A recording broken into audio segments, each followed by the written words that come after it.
What's up, everyone? Welcome to Indeed, the independent wrestling podcast.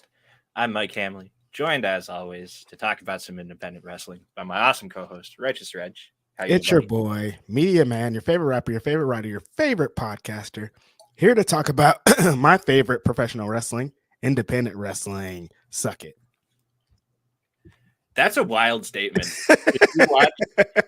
If you watch and you talk about so much fucking wrestling. You attend so much wrestling. Although a lot of it actually is independent wrestling. So I guess Yeah. full circle, all makes hmm sense. Never mind. I said Yeah. nothing. There you go. See? No, my favorite live wrestling show is independent wrestling show. Every time there's nothing like the atmosphere. I don't want to be I love going to AEW. I used to love going to WWE. But being in an arena, I like to walk around. When I'm at an independent wrestling show, I'm all over the place. I'm in the back over here. I want to go talk to a wrestler over here. I see some friends over here. Like at the big wrestling shows, you stay in your seat. Like the wrestling matches are happening, you're right there. Mhm. I like to mix it up. So independent wrestling is where it's at for me. Yeah. I've only had Dynamite recently. I not sure.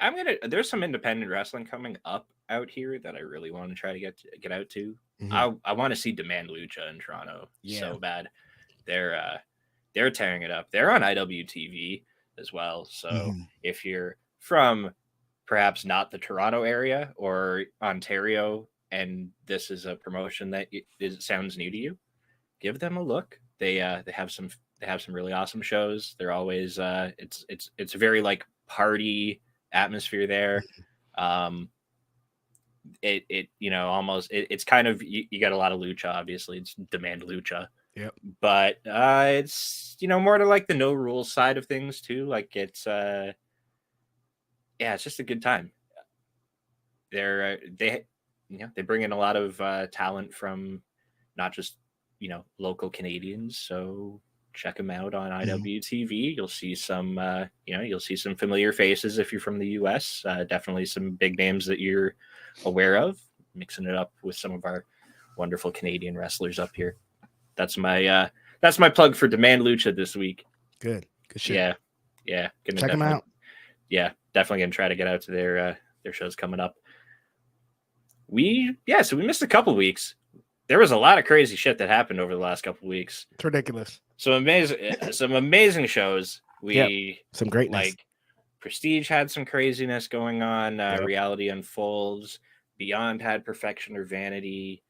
GCW, they're running like almost every weekend anyway. So I think they've had like 4 or 5 shows legit since the last time we talked. yeah, and it's wild to me with them too because they're not they're not like, oh, hey, we're in New Jersey this day, New York the next day. They're like, hey, we might be in, Chicago today and Los Angeles tomorrow. It's Right. like Legit. they have some excessive travel going on. It's insane. We missed a It's lot of huge. gifts of the week too. There were some moments that happened. We're gonna have just to Um, have one show that's just gift of the weeks, the whole show, because like there's been a million legit since last time we talked. I think what we're gonna have to hey, we'll bounce this idea around between the two of us now. But if you're watching the show, get in the comments. Let us know if you want to see this. I think either the last show of the month or the first show of the next month. Mm-hmm. We've got to pick between all of the gifts of the week from that month and Mm-hmm. pick like a gift of the month amongst them or I like something. that. You Yeah. know, Mm-hmm. And then because at the end we'll crown the gift of the year. gift of the year. It'll be dope. Oh, there we go. Yeah. Yeah. Just keep it going. Hey, look at that brainstorming It's a live dope on the idea. show. Yeah, Mm-hmm. this is how most of our ideas come together. Honestly, Like, yeah. yeah. Hey, what Gotta about talk this? it through, pretty much. Yeah, we'll try that. Turns out, yeah, we like that. Right. Just like we like our top 5. We love our top 5. That's why we're here. Yeah, we do. We both we curated a little bit from I curated a little bit from the weeks we missed as well because Mm-hmm.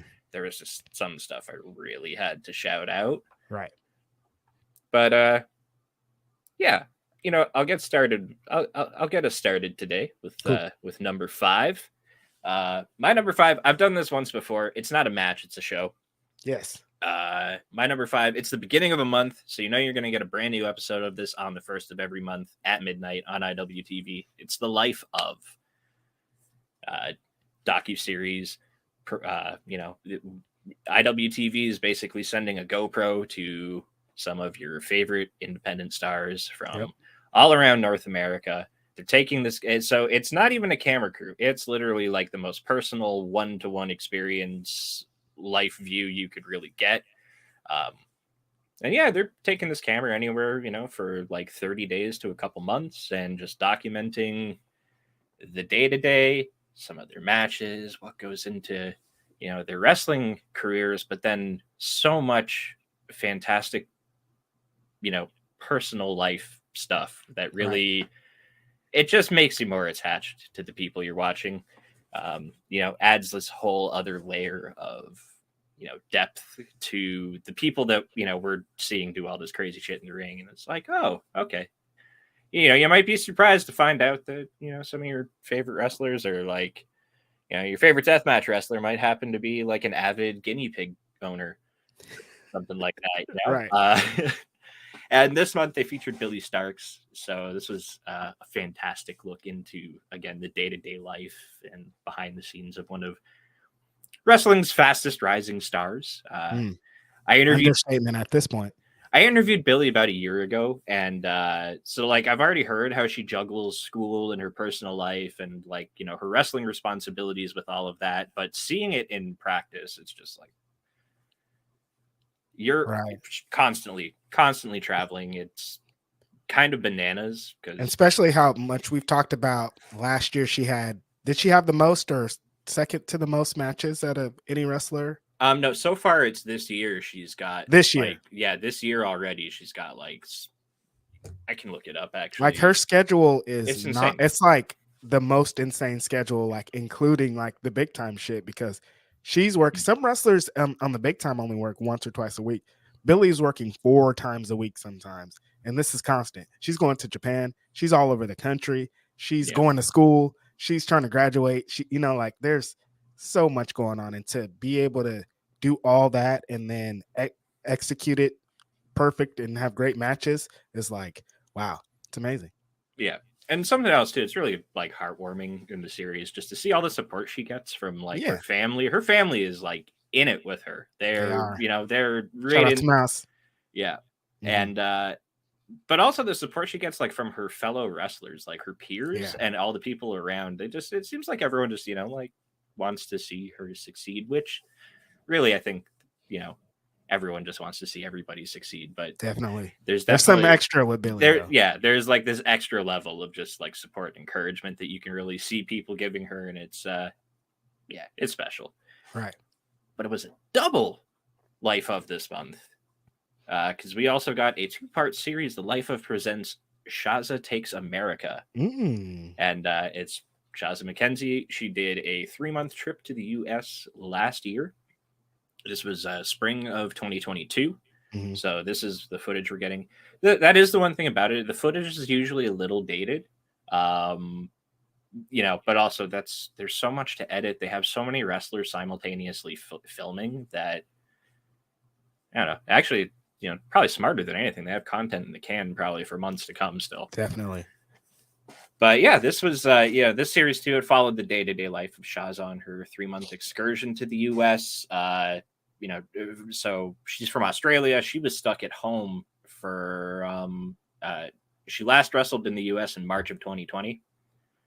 And the travel restrictions to get in and out of Australia were just insane during the pandemic. So it wasn't until spring of 2022 that she was actually able to get back over for a wrestle trip.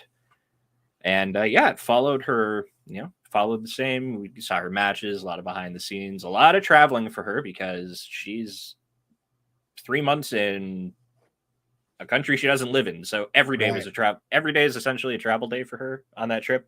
And that's something that like, I don't really like, you see the matches when wrestlers are over on excursions and stuff like that and taking these extended trips, but you don't really think about the fact that like this person isn't like, they're not going and wrestling all weekend and then going home from Monday to Thursday.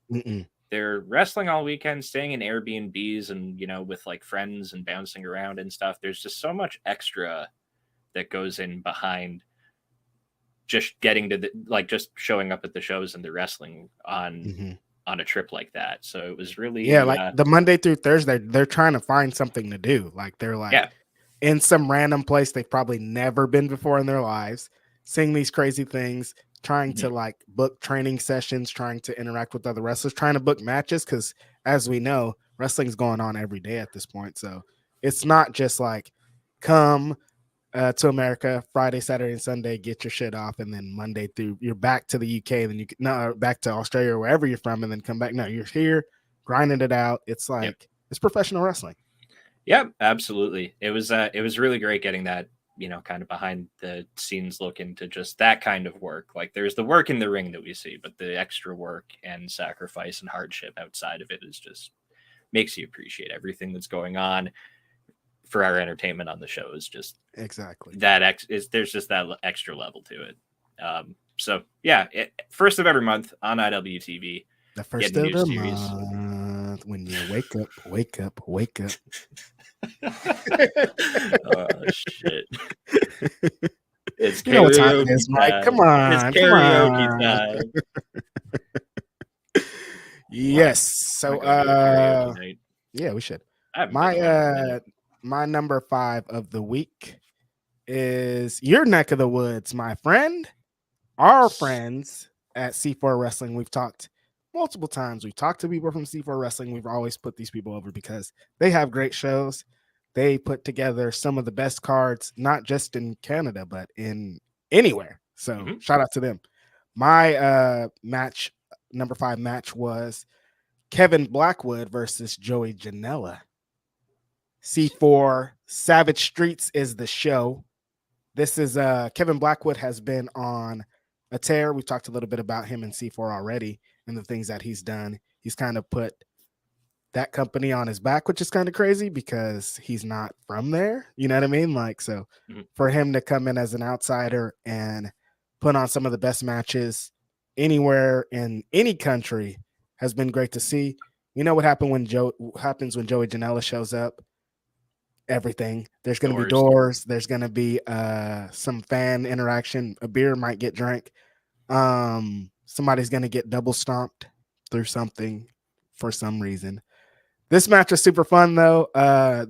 This was, I don't want to say a clash of styles, but Kevin Blackwood is not a Joey Janela style wrestler. When you see a Kevin Blackwood match, it's going to be like some hard hitting in the middle of the ring, 2 people locking it up. And Joey Janela doesn't stay in one place. He's going to be everywhere. So, but at the same time, both wrestlers can also go to the other side because we've seen Joey Janela not do his Joey Janela style in a lot of places and just go one-on-one with people, locking it up. But here, this was the best of both worlds because they spilled to the outside pretty immediately. Joey Janela is like, no, I'm going to show you guys what's up. Anytime he goes to somewhere else where people want that and they don't see him on a regular basis, he's going to bring his Joey Janela shit. They're all outside. Joey Janela hits Kevin Blackwood with a DDT through a table super early. Like you already know what type of time they're on as soon as they get there. It was amazing. I love it. It's like almost fan interaction, but not like you would think. It's like interacting as in get your ass out of the way because I might slam something onto you.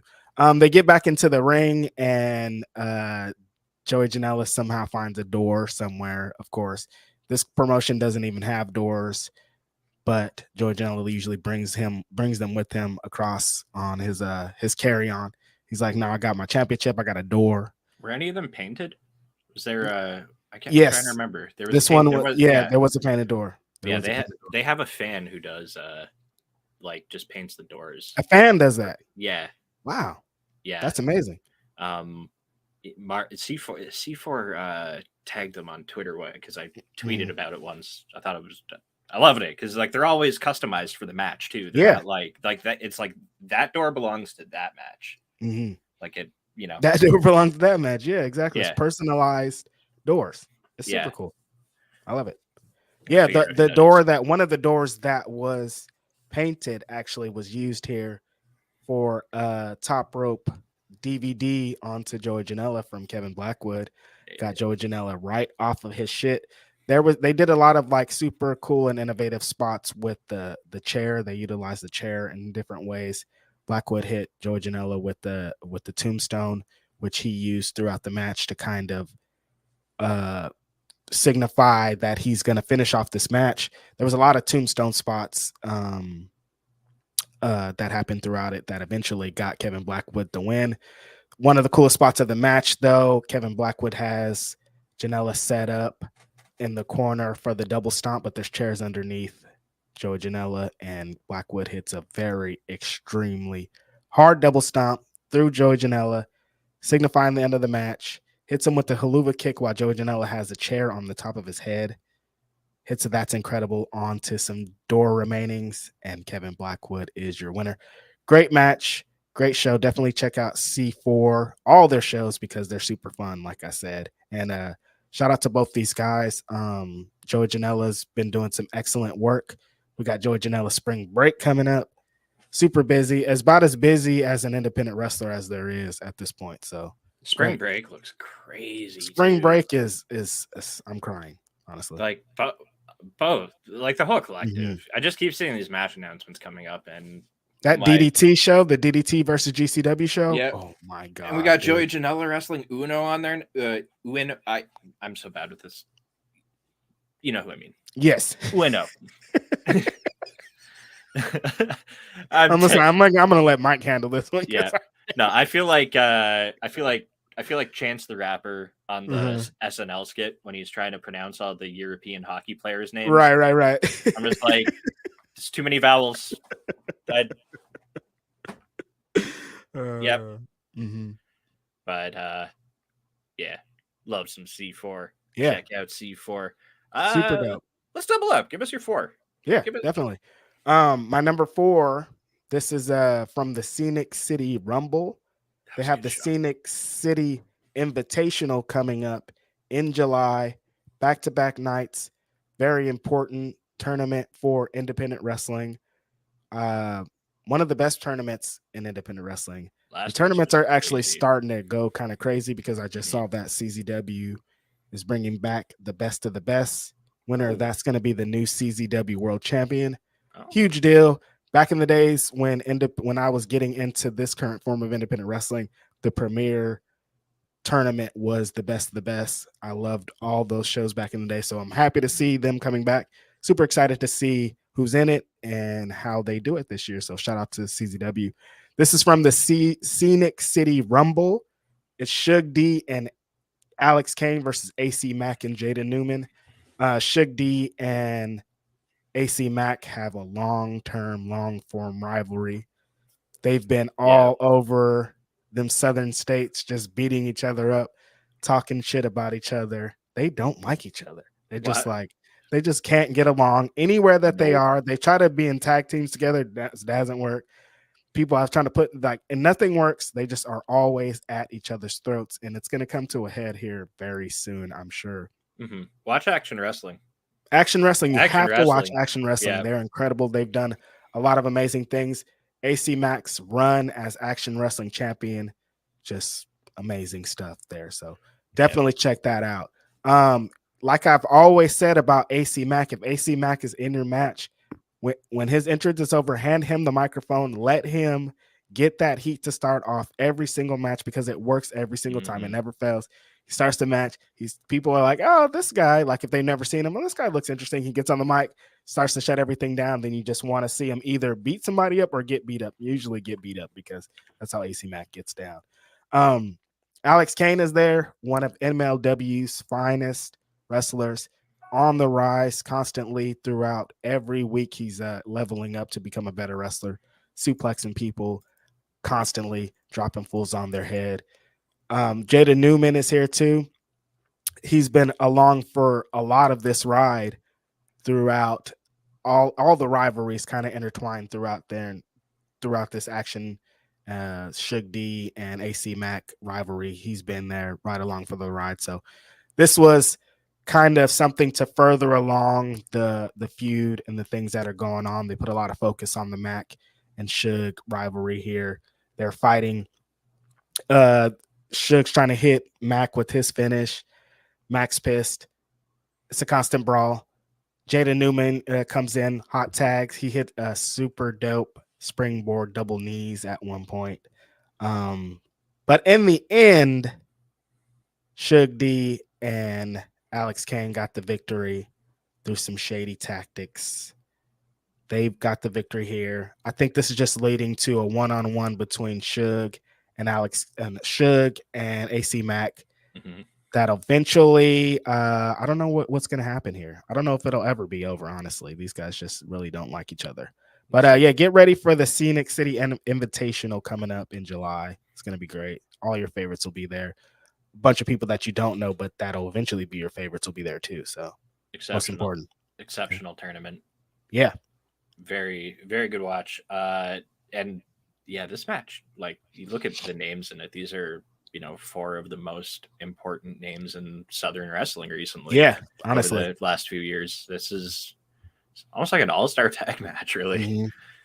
Shout out to Southern Wrestling, man. They got some. I mean, I don't think they've ever not been that because wrestling's so prominent out there, but like they're really doing it recently. Yeah, absolutely. And I can't wait. Hopefully Uncharted comes back soon. I want that weekly show back down there too. Definitely. So I'm moving to my number 4. We're going to go back a week. We're going back a couple weeks here. Mm-hmm. This one took place, I would say, I guess 2 weekends ago now. It was from GCW co-promoting with VXS, Violence and Suffering. Sweet. For Jimmy Lloyd's birthday. This was Jimmy Lloyd's All Grown Up on Fight Plus. And it was Jimmy Lloyd versus Effie in a death match. Mm-hmm. Now, this was... Oh, yes. I forgot about this shit, Mike. Oh, this was God. Only built like... So, first of all, we'll set the table here. It's Jimmy Lloyd's birthday. He's getting a match with Effie. Vegas. Yep, it's in Vegas. Jimmy Lloyd, I think he turned 25. Happy belated birthday, Jimmy Lloyd. Shout out to Jimmy Lloyd. But, what do you say about the two competitors? It's Jimmy Lloyd, GCW staple, Northeast Independent Wrestling staple. He has wrestled. If you've had a promotion in the Northeast in the last, several years, Jimmy Lloyd probably wrestled on it. He probably did some crazy fuck shit. He's the king of the scramble, but he's 1,000%. He's also one of the most versatile dudes out there. He can mix it up and get in some of the most violent death matches. But then, you drop him in a scramble and give him all these crazy high spots and, this rapid succession of delivering and taking everyone else's shit. Singles matches, he's kind of like a gateway in GCW almost. Right along the lines of Deppen. It's like Deppen, Jimmy Lloyd. If you can go with these guys, then you can go. Yeah, it's like, you had a good match with them. Keep coming back, I guess. Right. Mm-hmm. And then Effie on the other side of this match. We have like King. So actually, probably would be a great time to bring this up. An amazing time. We have our first guest joining us on Indeed. Will be next Wednesday on Wednesday's show, 6 p.m. Eastern on Fightful Overbooked, live for a live podcast interview. Effie's going to be here. Oh man, I'm so excited about this. Yeah, I don't know. I don't know if we could have a better first guest on the Indie Wrestling Podcast than Effie. It's almost perfect. Really? Yeah. That was a very, very fun one to confirm yesterday. I was having a good afternoon after that. That's awesome. So next looking week, forward to that. Make sure you tune in, check it out. Again, what do you say about Effie? We're gonna get to talk about what he did in this match here. Ooh, yeesh. Yeah, definitely gonna have to get an update on that. But this is Effie's done this like special and incredible thing where he's got like an aura around his name, and he's transcended just like being. He's so much more than just a wrestler. Yes. Now it like his matches are like an attraction. There's It's an aura. There's a whole, and then, but the way he's taken that and not just kept that spotlight on himself and spread it around and uses it to uplift others and, spread the love and, raise his peers up with it as well. We have Effie's Big Gay Brunch coming up at the Collective. Mhm. We're definitely going to talk about that next week and Yep. look at some of that card because Facts. some of the matches that are booked on that, holy shit. A lot of friends on it. I'm talking about a ton of friends on that show. Yeah. Yeah. It's well, not for you. But I mean, like my friends' friends, yeah, my friends. like for like it's a and I'm me just looking at this with I'm just watching the matches. I don't know anyone, but like I know who they are in the ring, and I can't fucking wait for this one. This might be one of the most stacked cards yet, honestly. It just keeps getting bigger too. It does. It's usually one of the best shows of WrestleMania weekend, and this one is, like you said, probably is going to be the best they've ever had. Yeah. I don't know if we'll see this match stipulation on there though. Jimmy, so Jimmy came out to start this, and he said, "Well, it's my birthday, and I can have any kind of match with Effie that I want." Sicko. And he decided to have a no rope barbed wire match. And so, next thing we go to intermission because they got to take the ropes down and string up some barbed wire, and they had a fucking no rope barbed wire match. All right. 2 minutes into the match, Jimmy hits Effie with a shotgun drop kick that, would presumably just send him into the barbed wire, and he'd slump down. I'm guessing he wasn't supposed to go to the floor. I wouldn't think so. I don't know. I don't know. We'll have to ask. Yeah. But there was some give to the wire, and he totally just, with his whole body weight, leaned up against the barbed wire, like slid down to the floor, and his back caught on the wire. So bad. Like I couldn't keep this off my list because I just had to acknowledge that this happened. Honestly, I saw that and I was like, oh, that's that. And I was like, oh, this has to be like, the gnarliest shit I'm going to see in this match. Cause no, not even close. No, his back was shredded the fuck up too. It was a gross one. It was a gross one. And also if you don't like nasty deathmatch shit, you might want to avoid this one. This was one of those ones. Yeah, and I'm gonna throw out the warning right now too. This isn't the last death match on my list. I love it. Yeah, it was never something that I was like I enjoyed some ECW, and I loved hardcore matches when I was a kid. But death match with as soon as glass and stuff started happening, I was like, I don't know, maybe it's a little much for me. And then something in my adult life, I'm just like, yeah, fuck it, this is awesome. And I'm like, yeah, I'm just sitting here at home now, and Hoodfoot's pouring salt on people, and I'm like, yeah, right. So, I don't know, something turned in me. It was actually the first time I saw Drew Parker wrestle. Fact. There you go. I just sang about it. I was like, wow. Shout out Drew Parker too. Wrestled his last death match over the weekend. Crazy match. But yeah, this one was just nuts. Jimmy and Effie were fucking killing each other. Jimmy Lloyd was trying to not make it to his 26th birthday. Yeah. Effie also was, I guess his birthday present to Jimmy was letting him almost kill him a bunch. There was hell of a gift. Yeah, they took at one point Jimmy cut the wire out on one side of the ring, and from the middle of the ring hit Effie with a running Death Valley driver to the floor that he started running from in the ring and just jumped off the apron with him. The whole match was just it was fucked. I didn't expect this much insanity to it. Mhm. I also wasn't expecting a no rope barbed wire in the first place. So just Right. as soon as that happened, I was like, oh, okay, all bets are off. It is Vegas, so Right. hell of a way to celebrate your 25th birthday, Jimmy Lloyd. I don't think he You're, would have it any other way. Like that was perfect. Like that probably was real. They were like, "Hey, what kind of match do you want to have for your birthday?" And he's like, "Barbed wire." And they're like, no rope barbed wire, yeah, with Effie. they're like, "All right, whatever you want, Jim." Yeah. Also, Effie, what a great friend, you know. Amazing. The whole time though, he's yelling at Jimmy. He's like, "Well, look what you're doing to me, Jimmy. You're ruining my life." So good. Yeah. Great stuff. I'll hit into my number 3 after this, though. Mhm. My number 3 was another match that took place a week ago. This was from ETU, which is Expect the Unexpected. Mhm. Their show Lightning in a Bottle, which you can Mhm. find on IWTV.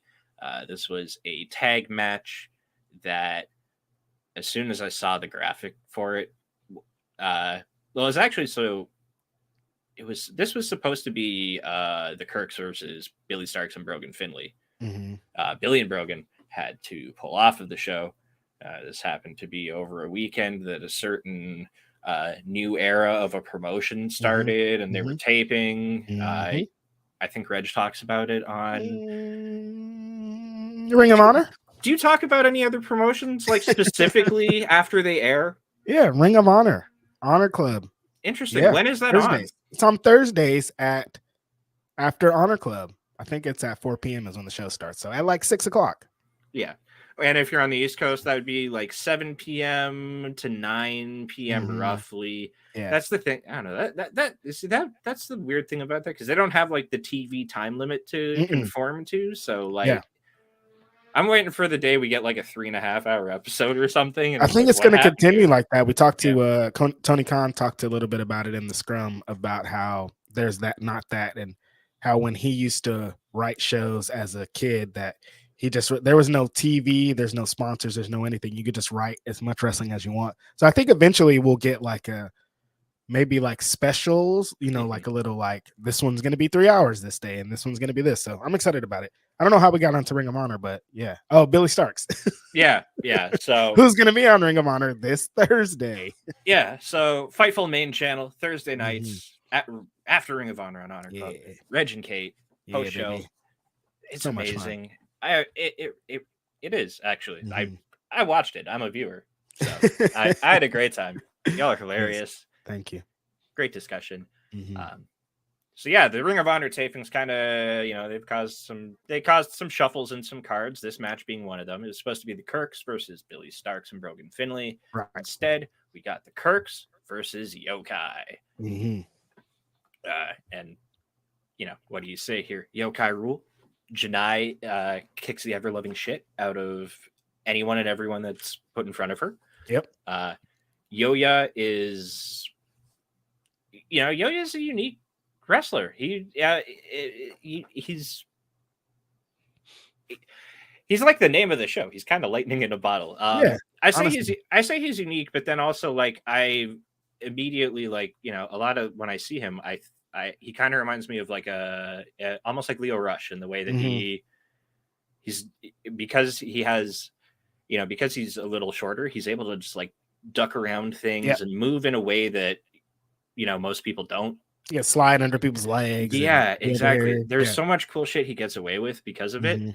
And then the pairing of the two of you know, Janai and Yoya is always a fantastic time on shows. And then it's almost kind of like a John Silver style. Like he's small, but then he's buff. You know, like he's strong boy. He's exactly. He is. Yoya is a large, small person.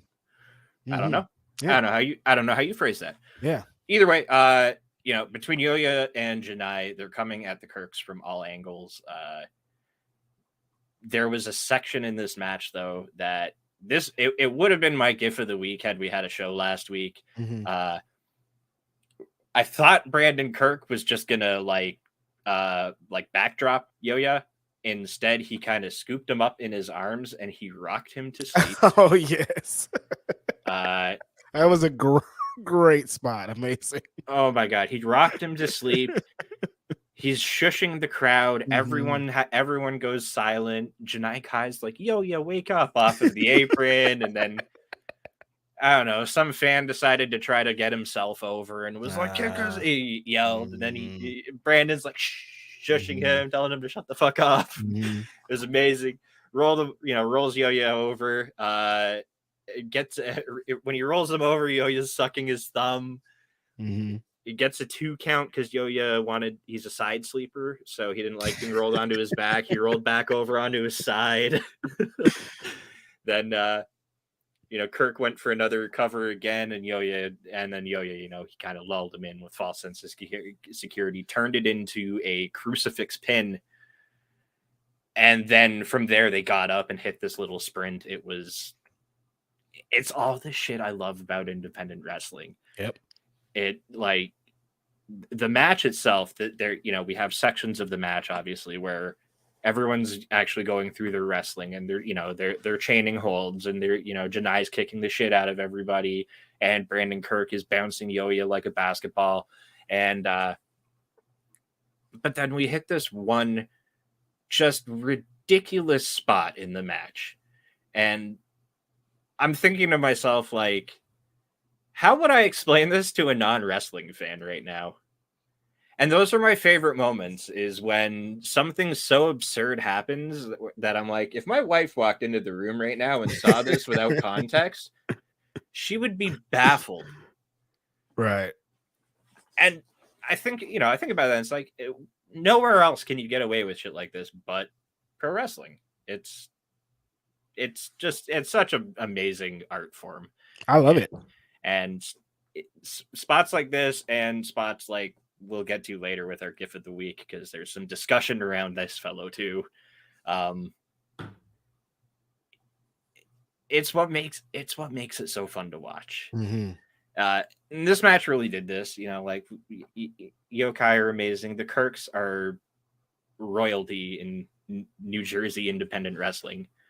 And it was also really cool seeing the Kirks wrestle a non-death match. Right. Like, a lot of people give deathmatch wrestlers this like stupid fucking stigma label of, oh, they wrestle death matches because they can't wrestle anywhere else.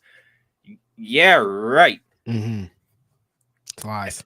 Yeah, and again, like, you have to consider the term deathmatch wrestler still contains the word wrestler. Yep. Like, it's you're not, and I'm sure you get your odd person who skips wrestling school and just tries to get into it.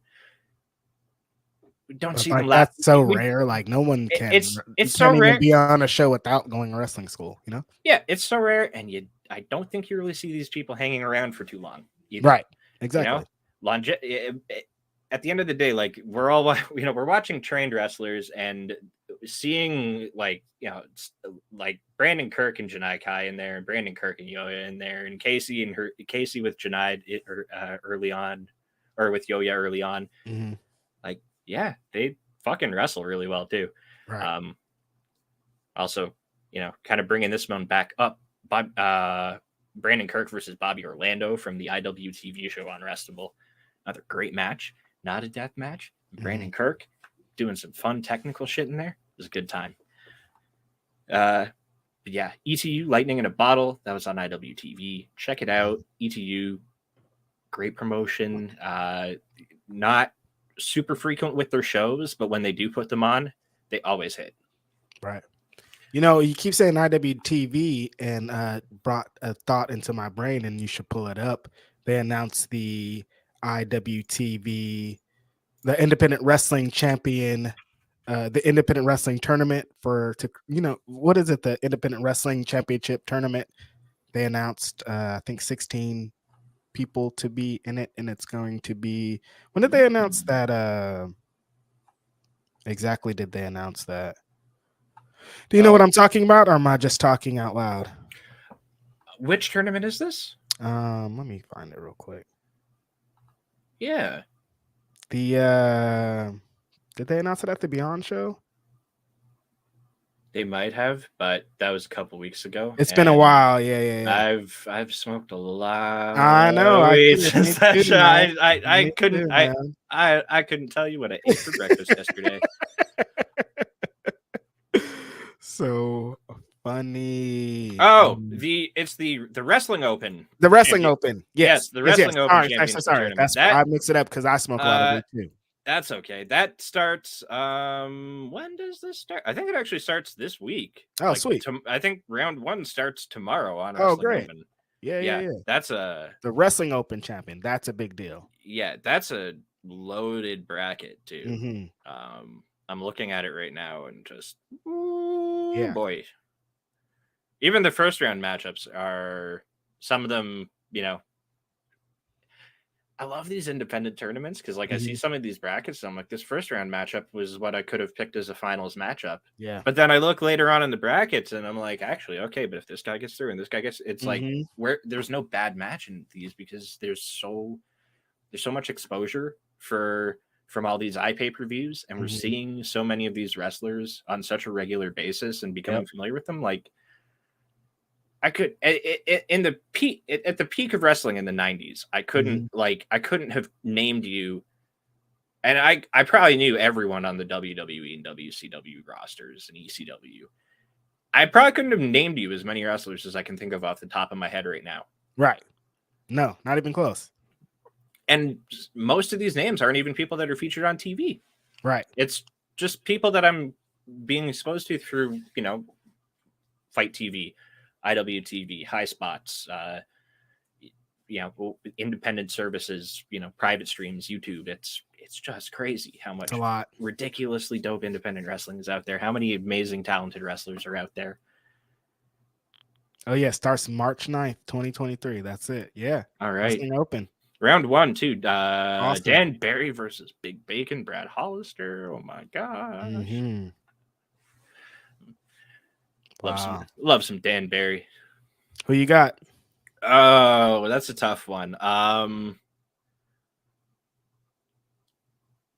My heart says Alec Price. I mean, yeah. Same here. Because he, when I think of Wrestling Open, I almost immediately have his name pop into my head. He's you know what I mean? This is almost kind of his tournament at this point. Yeah, I could see Alec Price. Mm-hmm. I could see Ryan Clancy. Fancy Ryan Clancy. Brad Hollister. There's some question marks there. Yeah, the question mark is interesting because that's Love Doug's opponent. Mm-hmm. And I'm trying to think who haven't I seen at Wrestling Open for a while that is regularly there normally. I'm noticing there's not a lot of tag team names on here. Mm-hmm. That'll be interesting. I want to see who ends up filling that question mark spot. But if I had to pick right now, looking at the bracket, I think the finals will come down to Alec Price versus Big Bacon Brad Hollister. Because that's kind of like a rematch of a deep and long-running feud that's spanned almost the entire history of Wrestling Open over the last year. Right. So it just seems like that would make sense. Sweet. Let's go, Alec. Yeah. Get that dub. So Kirk's Yokai, that was my number 3. What do you have at number 3 this week, Reg?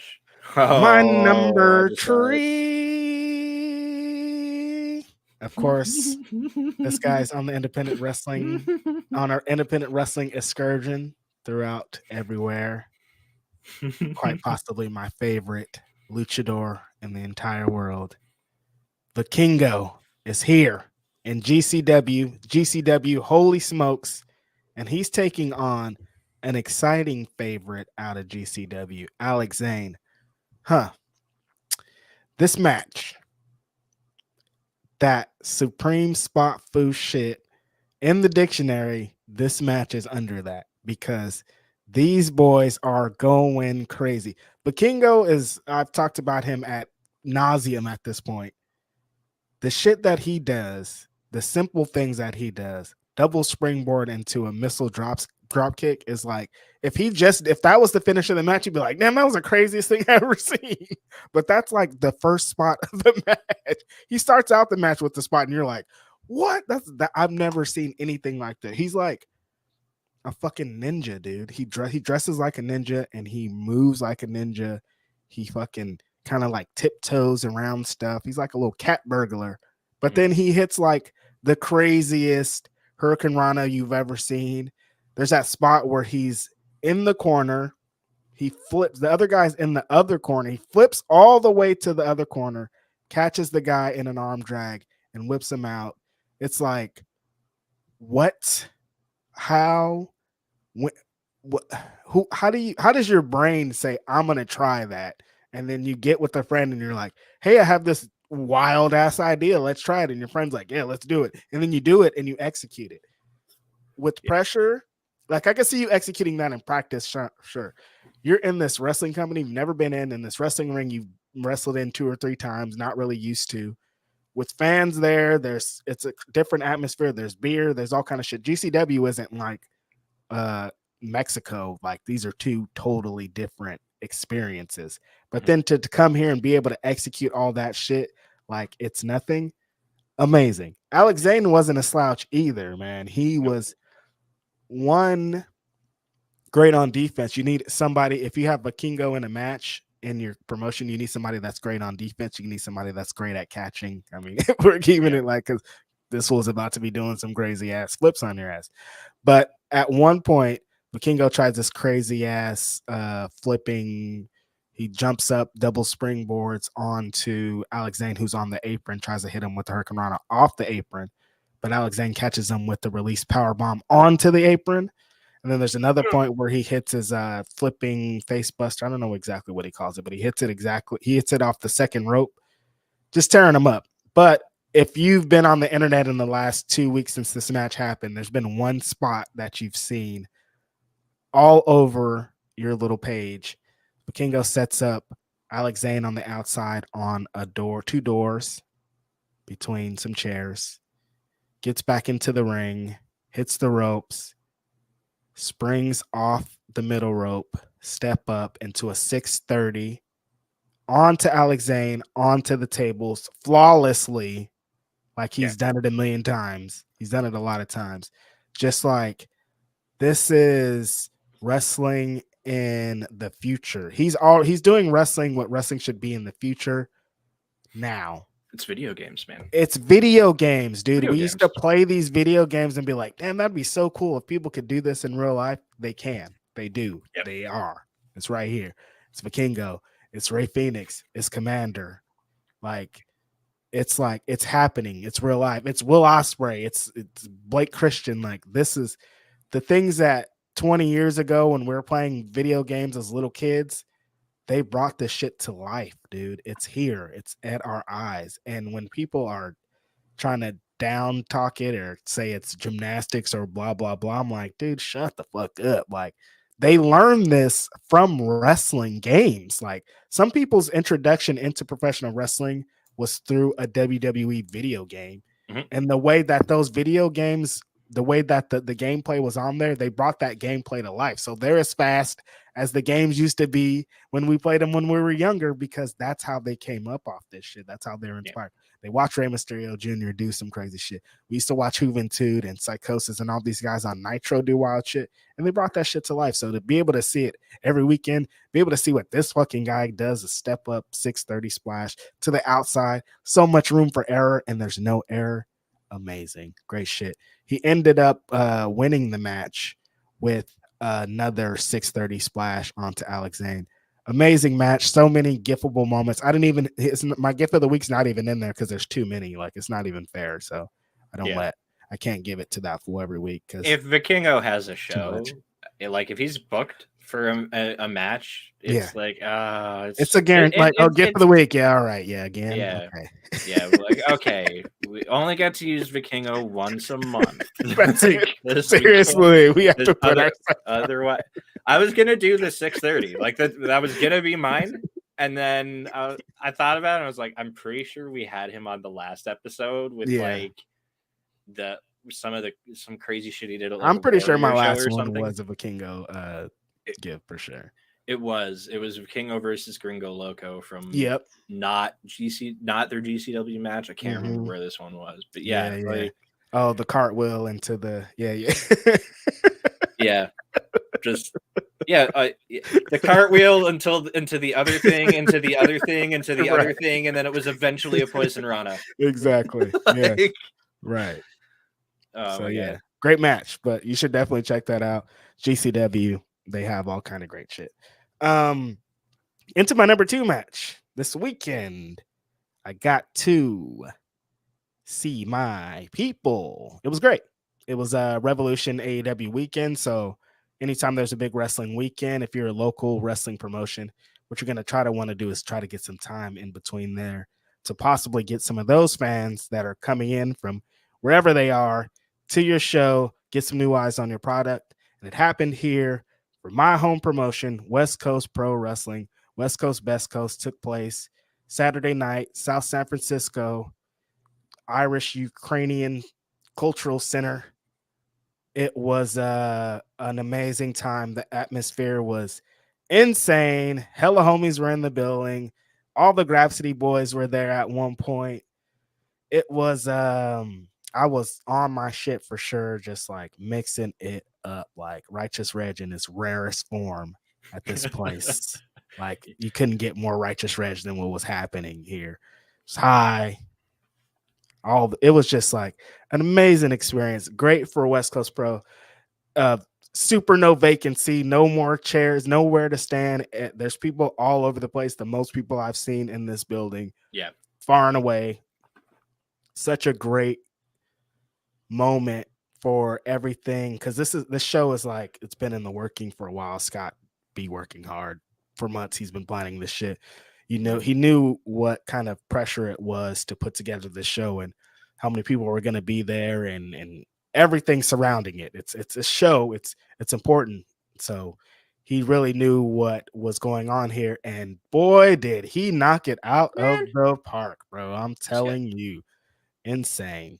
Scott brought Chris Hero back. Oh, yes. Chris An Hero. announcement in the middle of the show. It's funny because I was outside smoking, and Scott's like, "Reg, you better come in here. You're gonna want to see this." And so I go in there, and like Chris Hero grabs the mic, starts talking like, "Oh yeah, I've been doing some things with West Coast Pro for a couple months now. Been behind the scenes, been working at the school a little bit, been doing all this.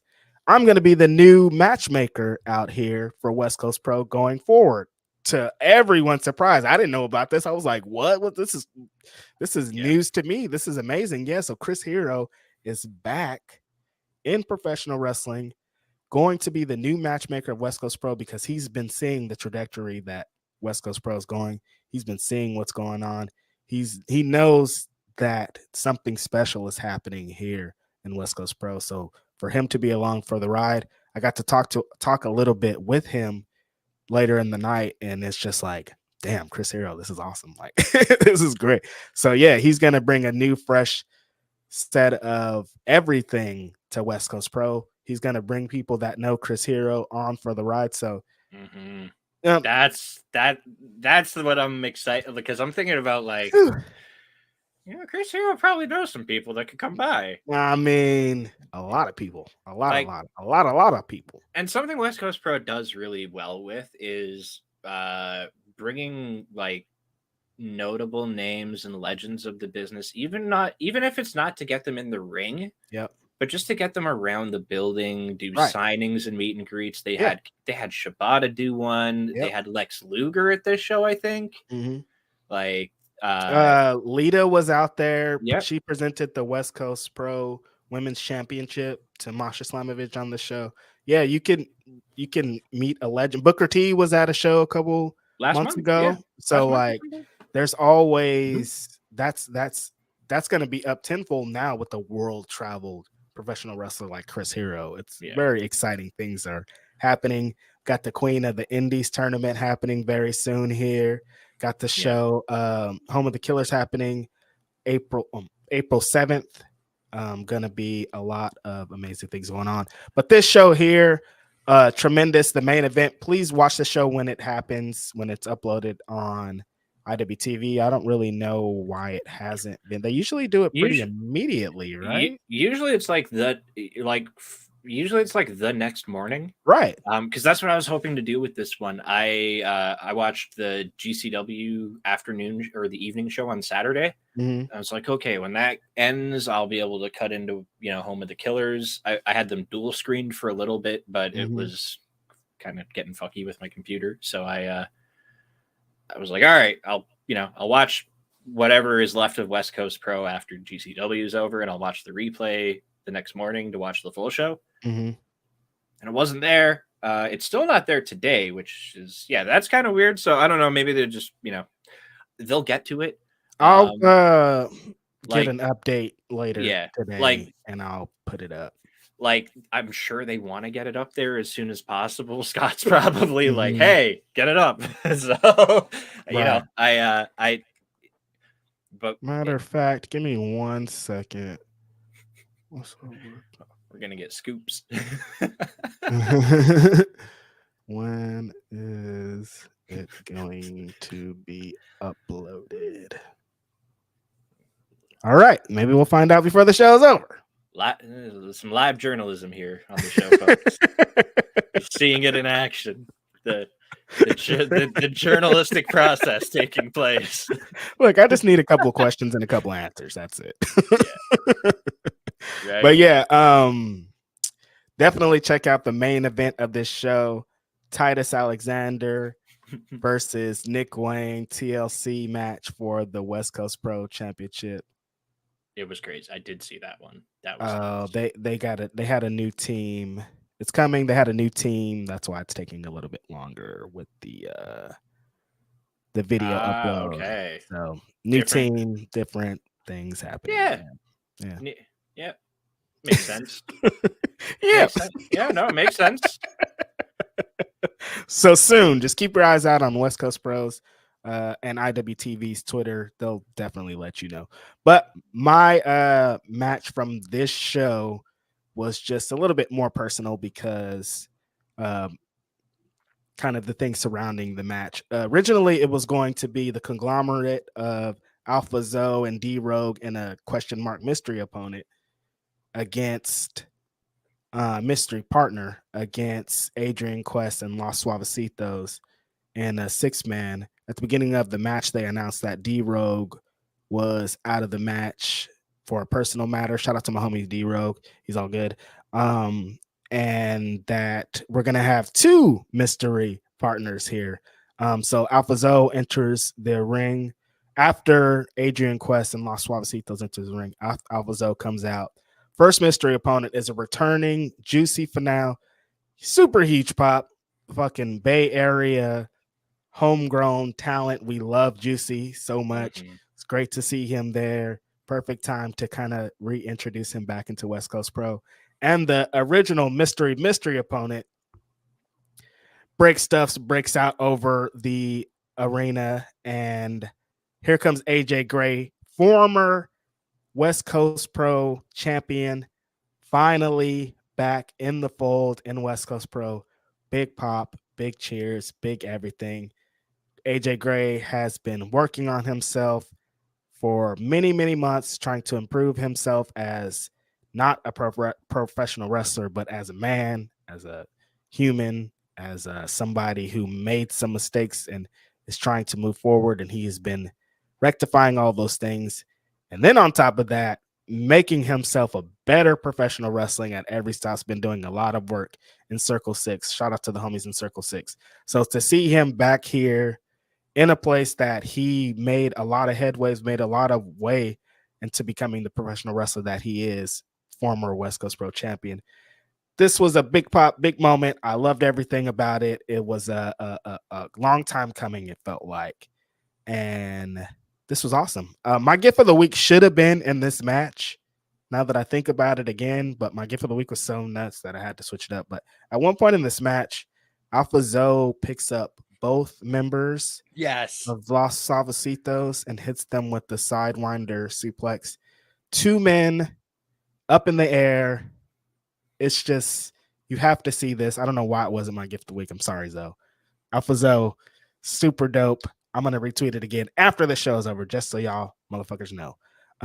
But yeah, that spot was just like, wow, dude. You've talk about someone who has taken his career and, really taken off. Someone that has been working hard out here in the West Coast, Alpha Zoe, I'm speaking of specifically, that he knows that he could be one of the best California wrestlers, one of the best guys in the Bay Area. So he's working every single day to do it. He's up in his bookings.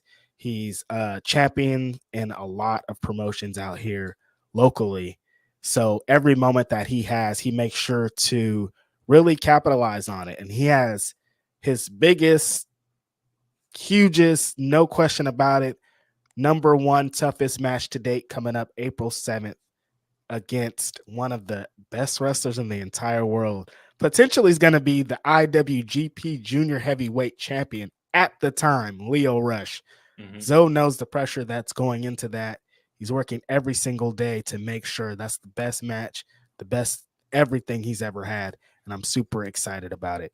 But yeah, this match was great. There was a lot going on. You want to watch this match yourself because I was really mixing it up. But I want to recommend this match to you guys when that show drops on IWTV. So hopefully sometime this week we'll have an update very soon. Yeah. AJ Gray ends up hitting the lariat for the win.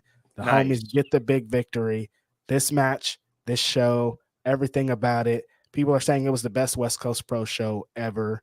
The atmosphere, the wrestlers, the prestige, the women's match for the first ever West Coast Pro Women's Champion. Great. All this is amazing. Definitely check it out when it drops. Absolutely. Happy to I'm just happy to hear that too. That's like that's some good news. Part of life is growth and improve and self-improvement. So exactly. But part of that too is if people are making the strides to grow and to improve themselves, then it's our duty to also give them a chance to show us this. So shout out West Coast Pro for allowing AJ that opportunity. Yep. And I look forward to seeing where this goes. Yeah, me too. Yeah. He didn't come out to Waka though? No. It's break stuff now. Okay, well, still a good song. Still iconic. Different genre entirely. But yeah. Waka though was like that was like that was like a party when that hit. It was. You know what I mean? It was. Especially I think back to like the Hammerstein ladder match, like when that hit, because he wasn't even announced for that match, right? And that like every building that song was hit. But I get it. He's trying to like move forward. I get it. Everybody knows break stuff too. Like it's not like he went from some popular song that a bunch of people knew to some like weird indie song that nobody knows. It's like more people know break stuff actually than the Walk of Long song. So yeah, probably. Yeah. Can't think of a time in 2002 or whatever that I didn't hear that shit. Exactly. Somewhere. Man. So my number two, we'll head over to my number two now. Yeah. And this one, this could have been my number one. I had a hard time. We'll call this my 1B. Because I could not decide this week. I almost flipped a coin. But my number two match this week is Rina Yamashita versus Casey Kirk for the GCW Ultraviolent title from this weekend as well, with the Vikingo and Alex Zane match. GCW, holy smokes, on Fight Plus. Check it out. Whole show was a banger. It had Drew Parker's last singles death match in it. Like this match, we had Lufisto versus Maki Ito on this show. Like the whole show was great show, incredible. But this scares me. This scares me, the fact that you put this match over the Jimmy and Effie match, which means there's a lot of scary stuff that happened in this match. It was more just the moment. The moment for it. This was, believe it or not, Casey Kirk's GCW debut. Really? Yeah, she's had a couple of JCW matches. JCW is what I'm thinking. I'm like, I've seen her in that ring before, though. Yeah. So she's wrestled like a tag match, or I think they might have both been tag matches at JCW, but never actually in the GCW, like on the GCW card, right? And on the flip side, we have Rina Yamashita, the reigning and defending GCW Ultraviolent champion, been a like mainstay with GCW, particularly in their deathmatch, in the deathmatch portions of their show, wrestling all sorts of deathmatch tag matches. She's also all over Japan and like doing Big Japan and Freedoms and just everywhere. She's literally like one of the most prominent deathmatch wrestlers on the entire planet. Yep. Been carrying that belt with pride, defending it. I think she had 4 or 5 successful title defenses heading into this match. She won it back in August off of Alex Colon, which like that should tell you everything you need to know about Rena right there. Yep. Alex Colon is not very fuck withable. No, I wouldn't. It's a tough task to step into a ring with Alex Colon and come out with a win, especially in a death match. Rena took his title, defended it a handful of times, went back over to Japan, but she is back in the US right now. Yep. Her first match back in GCW, she is defending against Casey Kirk, who within her own right, it's her GCW debut, but she's royalty in the not only deathmatch world, but the Northeast in independent wrestling. The Kirks, actually, just realized Casey Kirk, hey, first 2-time list maker. Hey, I didn't even think about that. Shout out to Casey. Back to back, my last match was the Kirks versus Yokai. I didn't actually. Wow. Somewhere my brain did not.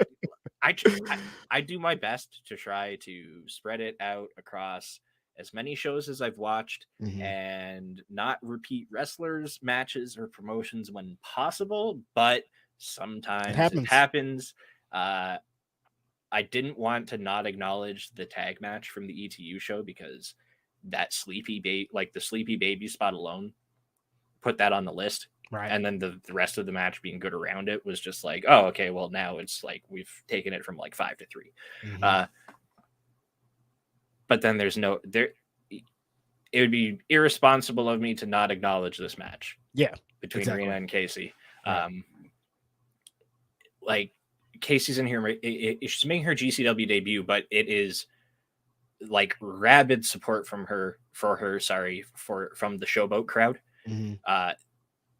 There's a lot of overlap between GCW fans and some ICW fans. Casey was the ICW American Deathmatch champion. For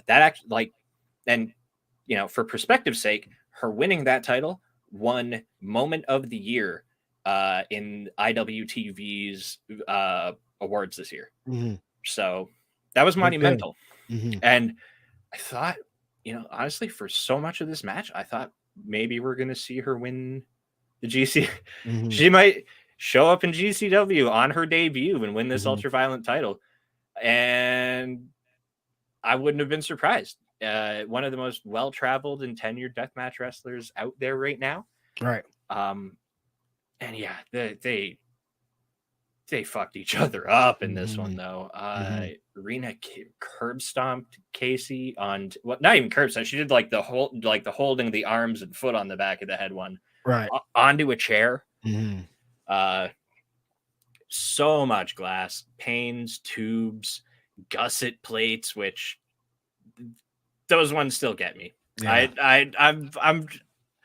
I'm almost not squeamish about everything, but like gusset plate only because like those are brutal. Like you tap one and you're like already, and it kind of reminded me actually of the IWTV, the Kirk's the Life of that they did on IWTV. Brandon Kirk, his arm was like scarred from gusset plates, but like you could literally just see like the individual dots of like the whole, you could see the like dot pattern of the entire plate down his arm from a recent one he'd taken, and those things are terrifying.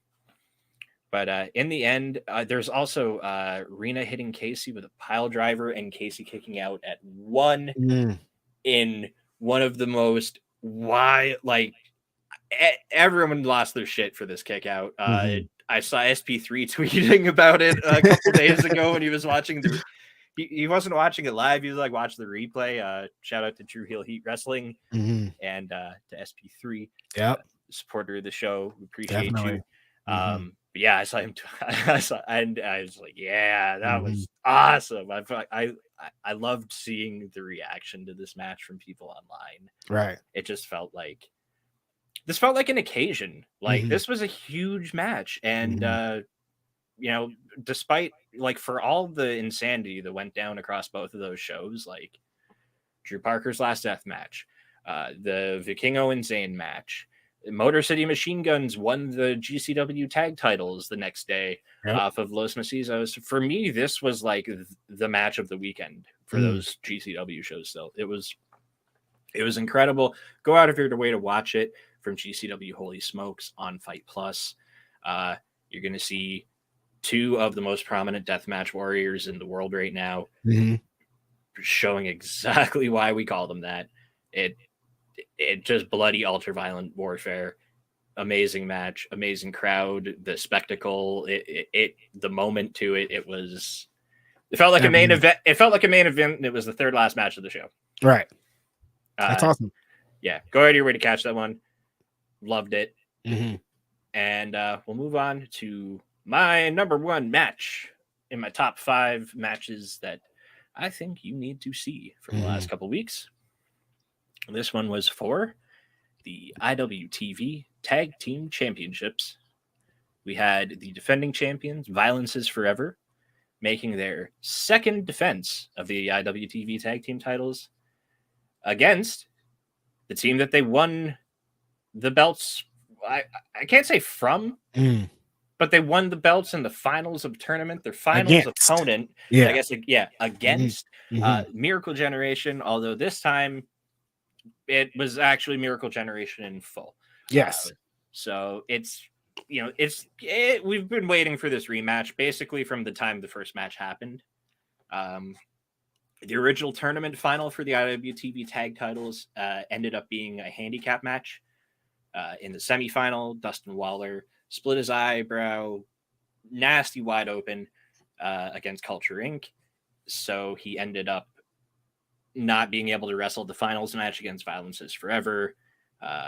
Violence is Forever jumped him on the way to the ring when he was, he was going to try to wrestle the match, and they wrote him out of the match by having Violence is Forever jump him on the way to the ring. Kylon King wrestled the handicap match and won and lost. So that's how Violence is Forever got the titles. And that was at the White Eagle in Worcester, Massachusetts, which is home turf for Miracle Generation. So that crowd was pissed. Right. Fantastic heat, though. Amazing heat. Yeah, definitely. So you knew coming into it that like everyone in that building was itching to see Miracle Generation take a win here. Violence is Forever was getting booed out of the place.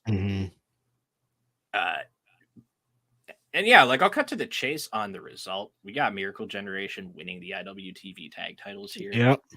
To one of the most just cathartic, euphoric responses. There was a couple hundred people in that room. They made it sound like there was 1,000 with how happy they were to see this happen. It was like a release of emotion and energy, which is at the end of the day, like that's the ultimate. That's what it's all about. That's what we want from our wrestling. We want to be so connected and so invested in it that like we experience raw emotion. Definitely. So shout out to Miracle Generation for getting that, for building that attachment and investment with their fans at the White Eagle. And then also like to Violence is Forever for, really helping to amplify that heat and desire for the title change to happen. Right. But yeah, Miracle Generation is a fantastic team. I can't say enough good stuff about them. We've seen over the last 14 months or so, Dustin and Kylon just every week at Wrestling Open, just building and building and building, and the responses and the reaction from the crowd getting better and better. Their fan base is growing. The audience in the building is growing. And you could, like Miracle Gen, Alec Price, Ichiban, like these guys have all over the course of Wrestling Open really built that place up. Right. And they built themselves up. Miracle Generation is, quite easily one of the best teams in the entire Northeast. Yep. The whole country, really. Like, we saw them go up against West Coast Wrecking Crew at West Coast. Yeah, I got to talk a little bit with those guys too. Great kids, great young dudes. They're on their fucking way. They're great. Mm-hmm. They took the moment in and just, took it in and showed everybody why they belong to be here and why exactly, like you said, they're one of the best tag teams in pro wrestling right now. Yeah, I'm loving it. I like it. I hope they tour around those belts, honestly. That's what I'm looking forward to the most is like, I want to see them go wrestle C4 at Prestige, and I want to see them come back to West Coast and wrestle like Angels in Blackwood. I want to see them go. I want to see them go wrestle Culture Inc. again, because I think Culture Inc. is where, like, that was their semifinal opponent. That's, like, they're just, you can argue they're very deserving of a rematch. And definitely, there's just, there's so many teams now, like Main Event, even just off of this show, right after, as soon as the match is over, Main Event comes out to, and try to ambush Miracle Jen and make a challenge. Above the Rest comes out to chase off Main Event, but then also make a challenge. Like, there's just the amount of matches that are on the table. Like, tag team wrestling on the independent scene doesn't get, it gets talked about, but not to the degree where singles wrestling does. Right. And we don't get to see too many teams traveling, and like, it makes sense. I get it. It's more expensive to fly two people out to your show than it is if you're just going to fly one person out. Right. So, that's why a lot of tag team wrestling, we see it more regionally than nationally on the independent level. Right. But with these belts, I really hope that this means we can see some more, whether it be them traveling around with the belts or teams getting the chance to travel to the Northeast to face them. Either way, just to make some of these matchups happen would be great. Kylon King and Dustin Waller, both, like, they're individually such talented wrestlers, but the way they work together as a team is just special. They have this amazing agility and athleticism to them. They such good high flyers, but then Kylon has this strength to him that, like, they can add this whole level of power to all of their stuff with because of his physique and his abilities. They're just such an entertaining and fun team to watch. And like, Violence is Forever, they deserve some credit here too, because like, they deserve praise for days. If you had to pick a team that, like, if you're looking at like independent wrestling right now and you go, which tag team can I realistically see probably ending up on my TV in the immediate future?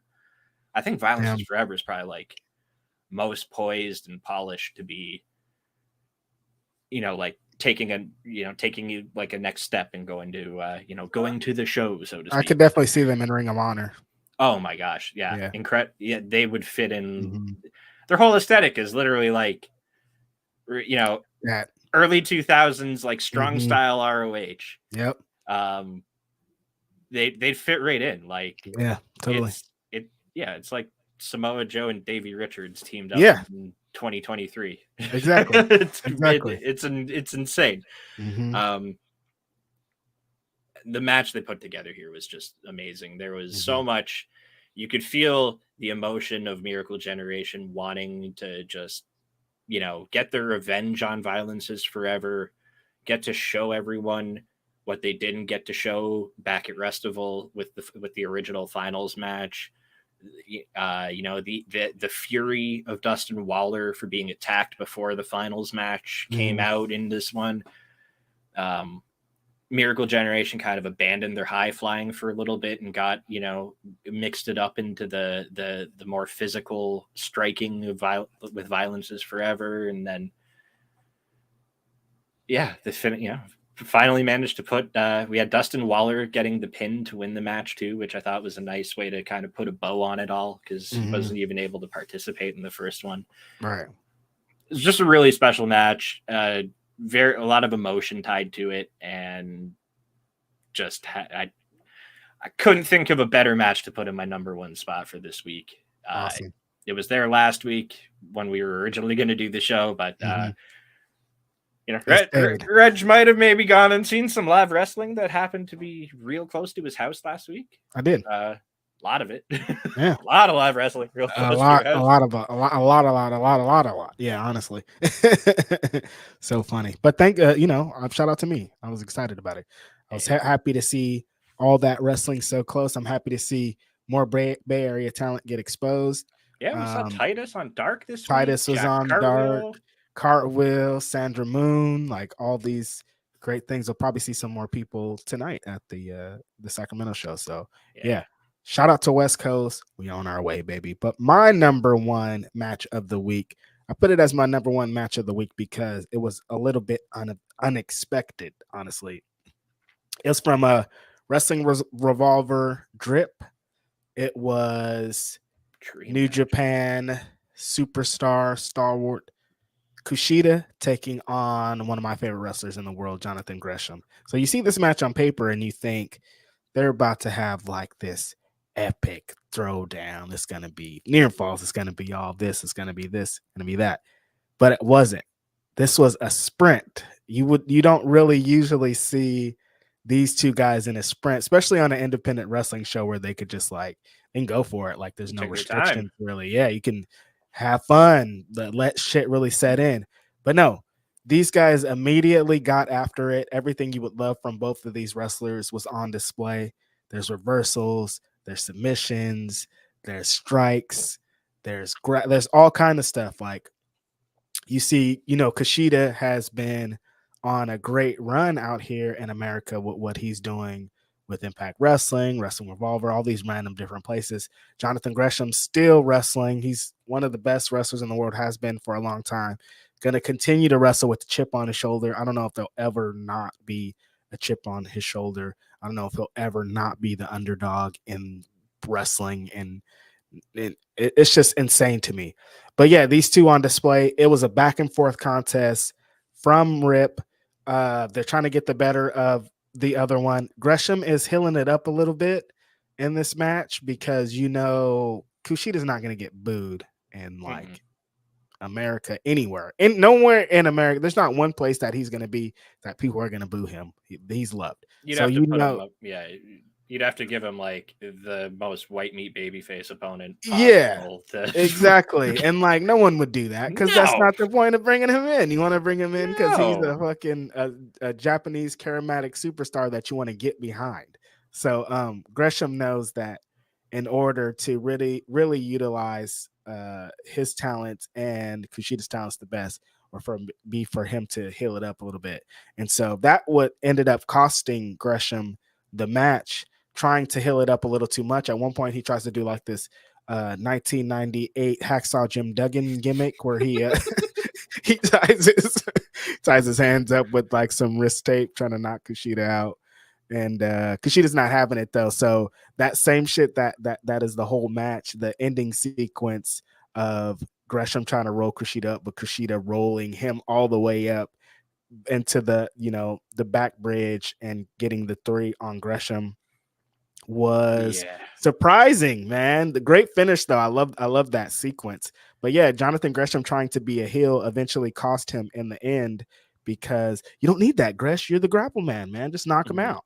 But yeah, this was a really fun sprint. I liked it. The reason I liked it more was because it was a sprint and because it was unexpected, not what I was expecting for the match. Super fun match.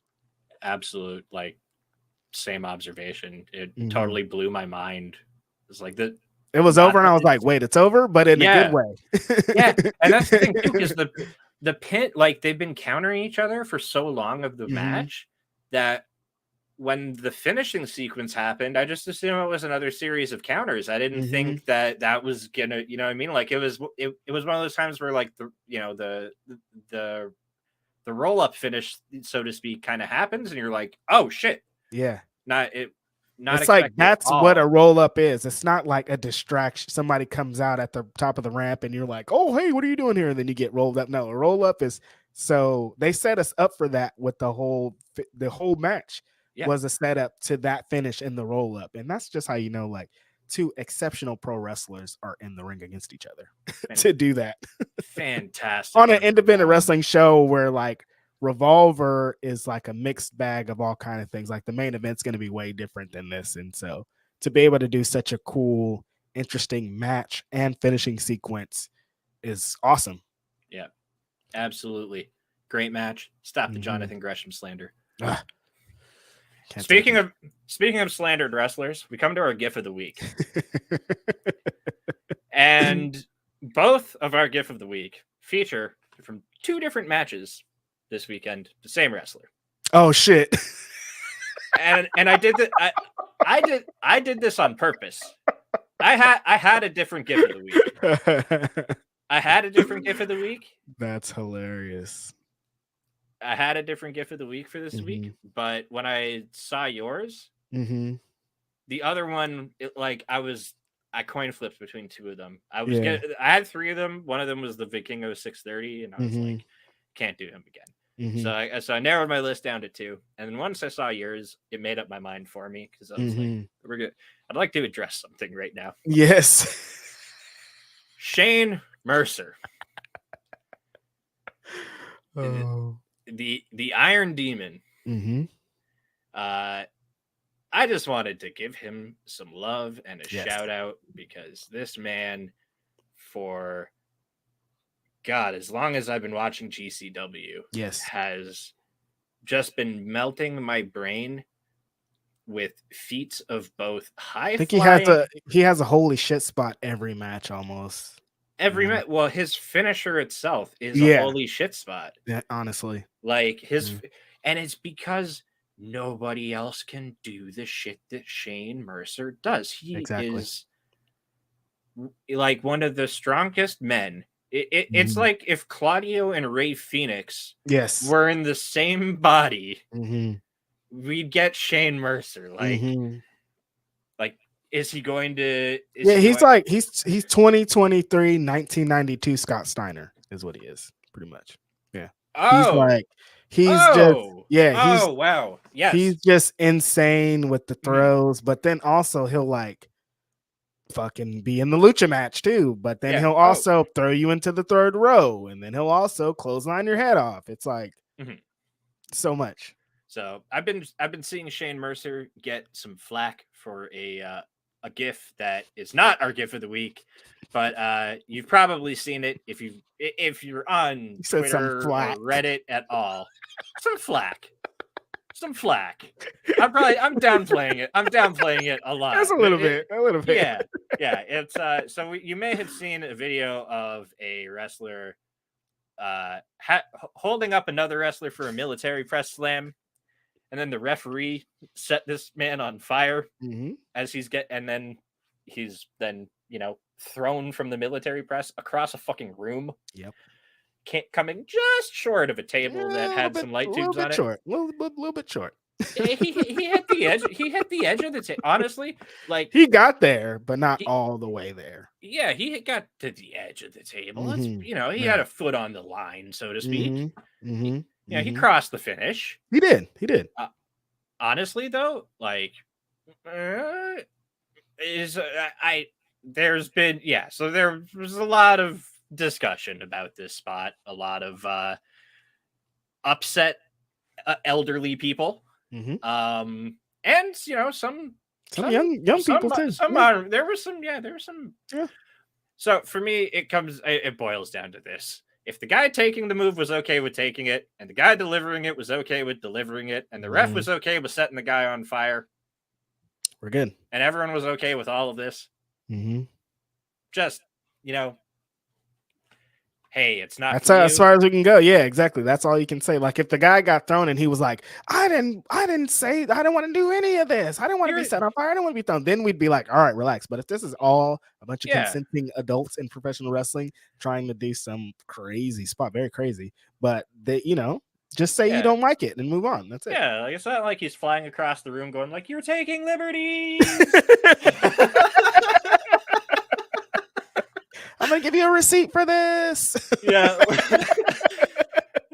You're taking liberties. It's funny. He's fine. Why is the referee on this too? Referee. Yeah, exactly. Referee. He's looking down at the referee as he's in the press slam. Please don't set me on fire. I did not say I wanted to do this.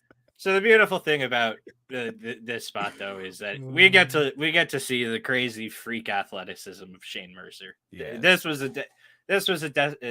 a demonstration of his raw strength and power. Mm-hmm. If you go back to I think it was GCW Fight Club 2021 Mm-hmm. at the Showboat, he launched Yo-Ya into the 7th row from the ring. Still floating, some would say. Yeah. Some have said Yo-Ya still he's like a ghost floating around the carousel room at the Showboat now. So funny. But the Yo-Ya. So we both have Shane Mercer clips this week. Mm-hmm. Nobody's on fire.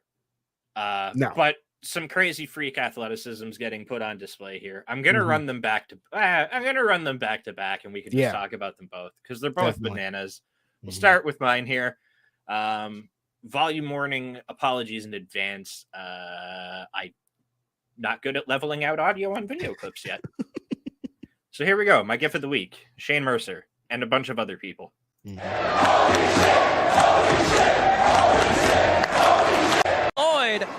and launches Price at Lloyd into a destroyer. How does Shane Mercer figure out ways to do that with other humans' bodies? And now Gringo Loco off the top. And he threw him into a Canadian destroyer. He threw him. Mm-hmm. Yeah. And now we'll get to Reg's gift for the week. Mm-hmm. Shout out to Mittens for the video here.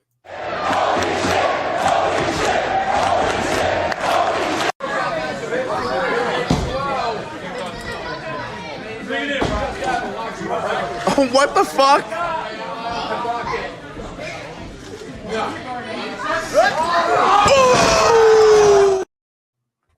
That's just you're gonna jump. Okay, you're gonna be standing up there. I'm gonna be on the second rope. You're gonna jump. I'm gonna catch you. I'm gonna moonsault and slam you. Pretty normal, huh? Yeah. Okay, let's do it. Yep, then I'll check that. Sure. Yep, you're gonna Spider-Man on the wall. Yeah, and then clear gotta be a 10-foot gap in the ring. Yes. And then the whole thing, okay, so everyone's like, oh, what an unsafe fucking worker after the flaming military. Yes. I'm trying to remember the name of the dude who actually was on the wall. Rocket, thank you. Yeah. There we go. Literally Rocket could have fucking died. Yes. Trying this spot. Yes. There's so much room for error from everybody. Yeah. Just subtract everything after he catches him. Mm-hmm. He's on the wall. He jumps a 10-foot gap. Yeah. And then gets caught by another guy who's standing on the second rope. Mm-hmm. Just the trust you have to have in a person to be just catch me. I don't even catch me. And he's on unstable ropes. He's not planted, he's on ropes. Yeah, subtract the fucking moonsault fall away slam from it and just catching him alone. Mm-hmm. I'm sorry, but if you're an unsafe worker and an untrustworthy, if you're an unsafe person, nobody's gonna be nobody's gonna do that. Nobody's gonna do this with you. Yeah. But people, I'm sure there's people there's just small dudes that get so happy when they find out they have a Shane Mercer match because they're probably gonna get to be involved in some viral spot. Yes. Both of these being two of them. Mm-hmm. Alec Price. Then that whole everything. Shout out to the GCW scrambles for they're perfect.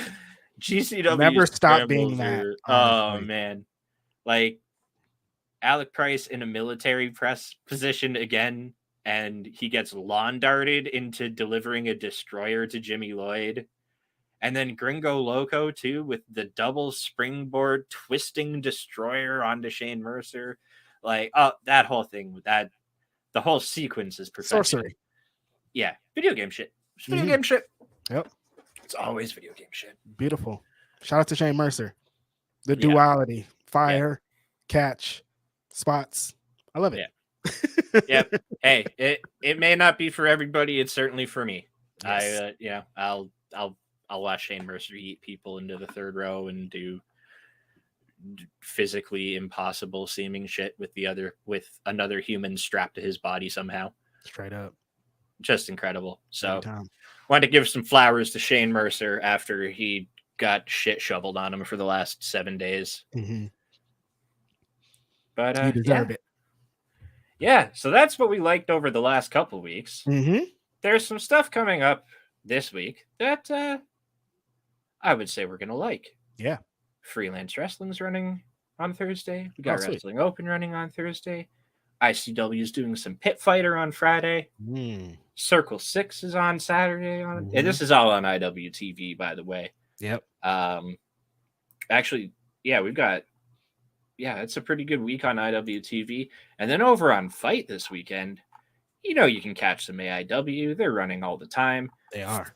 Fight Life has some shows. Oh, I like Fight Life. So Fight Life was previously on, I think it was High Spots. Mm-hmm.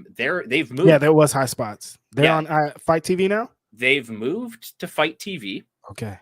So they have done in total, I think, how many shows now?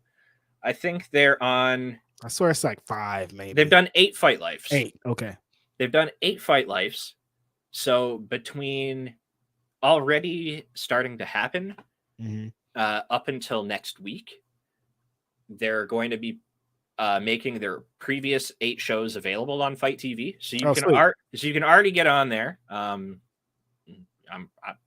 probably do this later this afternoon, honestly. But you can already get on there, I think, and watch like the first 4 Fight Lives. Oh, sweet.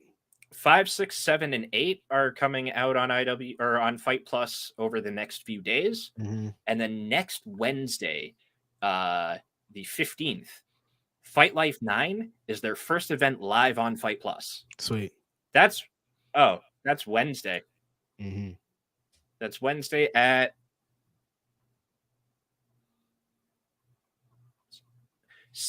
8 p.m. It looks like. Time. Okay, cool. After our show. Yeah, next Wednesday at 8 p.m. So literally, like, we're gonna finish Indeed next week and just go watch Fight Life. Right into it. Sweet. Oh, well, or I don't know, it overlaps Dynamite. Take your pick. Yeah. Yeah. Oh God, that's a bad time. Oh no, I'm 2 Monitor Mike on Wednesday. Yeah. Shit, because Fight Life's killing it. So definitely check. Yeah, them out. check them out. But for me personally, we're getting something really cool happening this weekend over on Fight Plus. It's happening on Saturday, 8 p.m.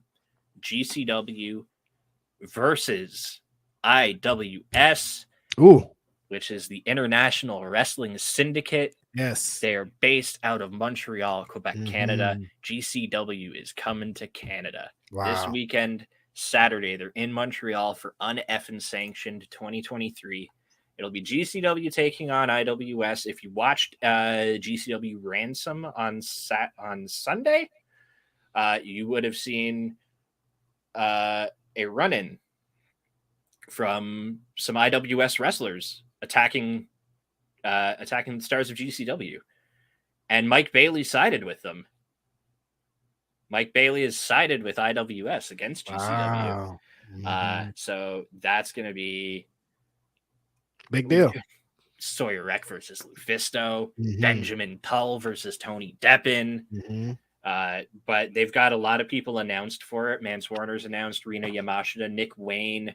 And then they're in Toronto like the week after that. I can't go. They're sold out. I gotta find.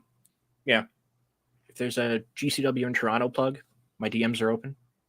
So I can let me see what I can do. Okay. But yeah, my DMs are open. So if anyone out there in YouTube land is might know a person. Yeah, help me out. So it's a really, really intense looking weekend. Great shows across both platforms. Lots of options for you to check out. Tomorrow night, Thursday as well. We've got Wrestling Open on, as always. Some crazy, there's announcements. Like, if you just scroll through your social media, just scroll. If you follow like any independent wrestlers or Mhm. promotions, you're going to see constant announcements coming out from them. Right. Social media promotion is like it's the way to go. Exactly. So you just keep your eyes locked. You're gonna find tons of stuff. Check some stuff out. If you see something and you're like, oh hey, that looks kind of cool, maybe I'll check it out. Check Just it do out. it. Just do it. Mhm. Go with the gut Mhm. instinct. Just do it. The amount of times you're gonna find something that you absolutely love just off of checking something out on a whim, it's crazy. Yeah. So, explore that curiosity. Go ahead. Right. Or the show. Go to your local indie. Always go to your local indie. Always go to your local indie. If you got a local indie, go. Mhm. Listen to how much fun Reg had this weekend going So to his much own fun. promotion. Mm-hmm. Yeah, it helps when your local promotion is also one of the best indies in the country. I mean, but really, there's almost one indie in every state that's turning out fantastic shows like this. Right. So just keep your eyes peeled. Exactly. Head to your favorite wrestlers. Social page. Look at their links. Find their merch. Go support them. It's International Women's Day. Go find your favorite women's wrestler. Mm-hmm. Support them extra hard this month. Straight up. Support everyone anyway. But hey, all the more reason to today. Yep. And just enjoy independent wrestling. There's so much of it going around. That's it. Just watch it. Just support it. That's it. The wrestlers need your support. Buy some merch. Watch these shows. Get you an IWTV, Fight TV, High Spot. Somebody support these wrestling companies because they need it. That's it. Yeah. And be sure to check out next week. We're going to be back here 6:00 p.m. Eastern. Not going to have a top 5 for you. We'll probably have a GIF of the week for you still. But we're going to be sitting down talking with Effie. Yes. Talking about what he's had going on lately. We're definitely going to be talking about Big Gay Brunch coming up at the Collective. It's very soon, too. Only a few weeks away. End of March. So look out for that. Can't wait for that episode. In the meantime, I know Reg is going to be showing up at a couple more places. So why don't you let people know where they can find you between now and next week? I will be tomorrow. You can catch me after the Ring of Honor show on the Fightful YouTube page with Kate. We'll be talking all the happenings of the Ring of Honor show. We did Ask Grapsody last week, so no Ask Grapsody. But then you can catch me on Saturday on the Grapsody podcast every Saturday morning, 9 a.m. Pacific, 12 Eastern, and all whatever time zones you're in with Philip Lindsay and William Washington. And on the Twitter machine, talking shit at Righteous Reg. You see my tag under there. Yeah, follow both of us on Twitter. Our usernames are right below our lovely faces. I don't have anything else going on. I do this show. I talk about wrestling on Twitter. Yep. Yeah. I don't know. I'm gonna maybe pop on. Might show up on a Fightful gaming stream or something sometime in the near future. But yeah, I'm gonna add some more content in. I think slowly but surely. If you want to collaborate, reach out. Most definitely. I'm pretty available. But in the meantime, thank you for tuning into another episode of Indeed. We appreciate you joining us, talking about independent wrestling, celebrating independent wrestling, and the wonderful people who do it every week for us. And we'll be back next Wednesday with Effie, talking about everything that he's got coming up. Look forward to seeing you there. In the meantime, take care of yourselves, and thank you.